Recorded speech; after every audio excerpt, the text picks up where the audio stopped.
Thank you very much and good morning. Let me begin by paying tribute to my friend and colleague, Congresswoman Lynn Woolsey of California. There are few individuals in Congress who really can match her passion for ending the war and occupation in Iraq. She was the first member of Congress to introduce a resolution calling for the withdrawal of our young men and women several years ago. And so I'm proud to serve with you, Congresswoman Woolsey, as co-chair of the Progressive Caucus, and thank you very much for your vision and your steadfastness. How many times now have you been on the floor of Congress at night? 264. Every night she's there. Every night, after session, late at night, bringing forth to the American public what we have done in our country, unfortunately. So thank you, Lynn. So I want to welcome you. I want to just say how good it is to see you. I had the opportunity actually to talk with you during the 4-day Winter Soldier weekend in Silver Spring. It was over the radio. And I remember one of the persons I talked with wanted to know why there weren't more members of Congress or any members of Congress there. And I mentioned then that we all were in our districts that weekend, Congresswoman Woolsey, Congresswoman Waters, all of us, including myself, doing much of what we do every weekend in terms of organizing constituent work, all of the activities. But in fact, I knew that we wanted to be there with you. And someone asked me over the telephone during the interview, well, what about having a hearing in Washington, D.C.? And I said, right, I know that Congresswoman Woolsey and Waters and many members of Congress would welcome you and greet you, and this day is long overdue. And so this is really, I think I have to thank our staff. I have to thank all of you for following up to make sure that this happened and that you're here today bringing your stories, the real stories, with regard to what has taken place. And of course, it's really ironic that today we will debate and vote on 3 amendments to the Iraq Supplemental Appropriations Bill. Of course, I plan, and I know Congresswoman Woolsey and Waters plan to vote against the amendment, providing an additional, can you believe this, $183 billion more money to fund this occupation and war through June of 2009. We have long advocated that funding be appropriated only for the limited purpose of fully funding the safe and responsible redeployment of American troops and contractors from Iraq. No more funds for combat operation. We offered an amendment last night that would do just that. Regrettably, my amendment was not accepted. So once again, I intend to vote against funding this war and occupation. Now, second amendment to the supplemental contains 2 restrictions and conditions that we have championed. First is the prohibition against the establishment of permanent military bases in Iraq. We need to, once again, make sure the President understands that is what the American people want.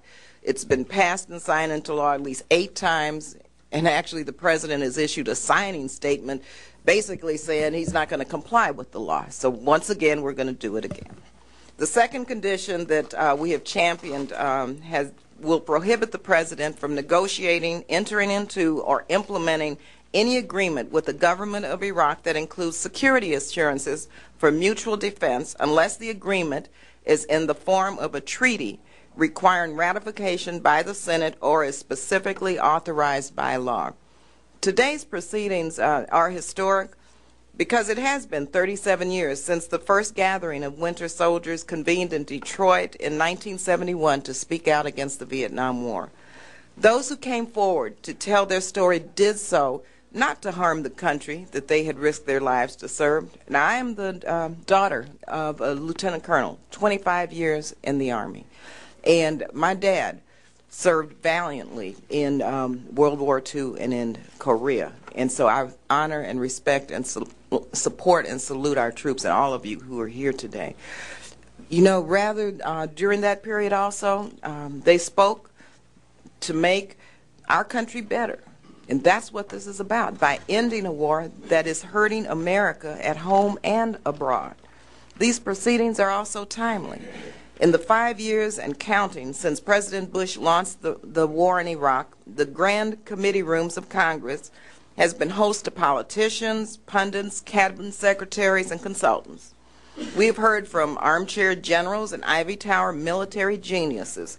Congress has listened with bated breath to prime ministers and flag officers, field generals, and think tank superstars.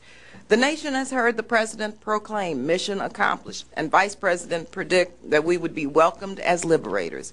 Congress has heard a Defense Secretary rationalize his incompetence with the excuse that, remember, stuff happens when you go to war. With the Army, you have rather the Army you want. Congress has heard from generals and journalists, celebrities and contractors.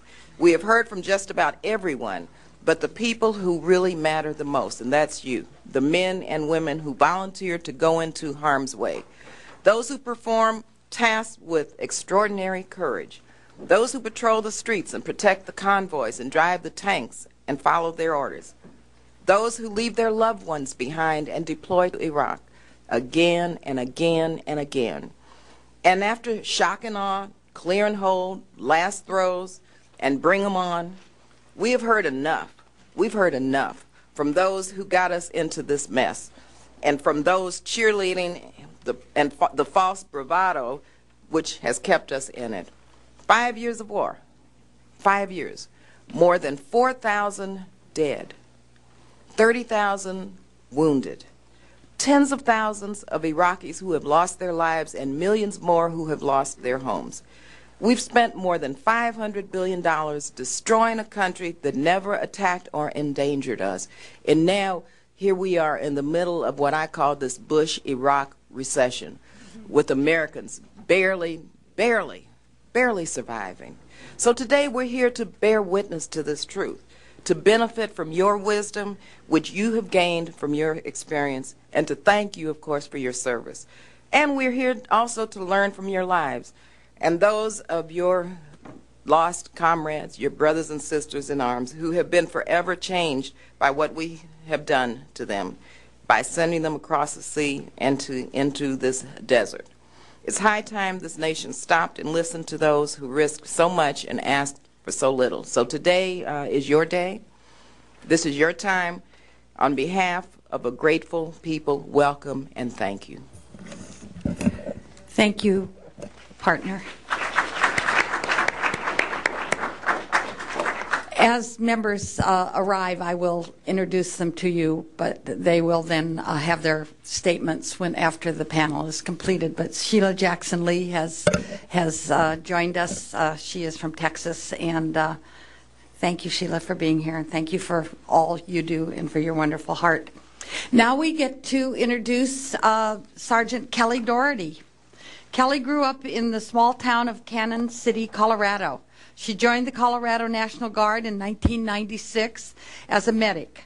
In 1999 till in 2000, she was deployed to Hungary and Croatia as a military police person in support of the mission in Bosnia. After returning from that mission, she transferred to a medical unit. In January 2003, she was transferred back to a military police unit in anticipation of their deployment to Iraq. She arrived in Kuwait in February 2003, moved into Iraq when the invasion was launched in March 2003. Her unit was stationed near the southern city of Nasirah and did mostly patrols and convoy escorts. Kelly returned to the United States in February 2004, and in July of that year helped found Iraq Veterans Against the War, IVAW. She finished her biology degree and has since been volunteering with IVAW to build a local chapter and remain connected to members in her home area. She has also helped to form a Vets for Vets peer support group in her home city. Kelly has served for several months now as the chair of the IVAW Board of Directors and currently is employed as executive director. After making some introductory remarks, she's going to introduce our first panel. Sergeant Doherty. Thank you and